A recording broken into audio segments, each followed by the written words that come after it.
Prélude symphonique pour Pyranomaníaque en ut majeur. J'aime bien donner des titres un peu surréalistes aux œuvres, mais que ces titres aussi procèdent d'un discours. Dans la série Histoire naturelle, je fais souvent écho à la musique. Déjà, qu'est-ce qu'on peut dire de l'œuvre? Donc c'est un prélude symphonique.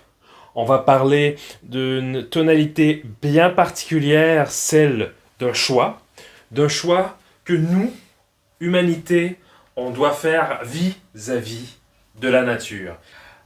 Le bon observateur dans l'œuvre remarquera la boîte d'allumettes qui est cachée dans le tapis, qui se veut aussi le sous-bois. Donc la boîte d'allumettes en question, c'est un symbole caché, plus ou moins bien caché dans l'œuvre, et elle nous parle de ce choix. Quel est ce choix?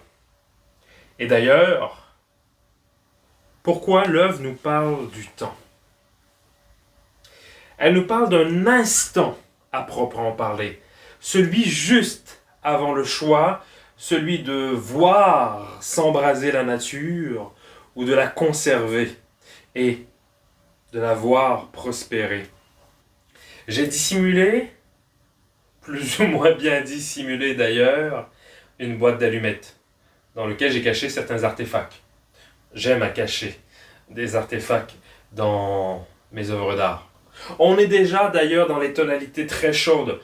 On est à l'automne, un automne où il fait chaud, un automne où les feuilles sont déjà en partie au sol, mais encore dans les arbres. Il y a les animaux qui se cachent un peu partout dans la toile. Oiseaux, quelques petits oiseaux, quelques papillons, des petits, des plus grands. Papillons et oiseaux qui peuvent migrer au fil du temps, au fil de l'œuvre. C'est aussi une œuvre qui aime évoluer. Parce que j'aime à penser que si l'œuvre évolue, elle fait aussi évoluer notre manière de concevoir notre rapport au monde et en particulier notre rapport à la nature. Matériellement, j'utilise des vrais bois.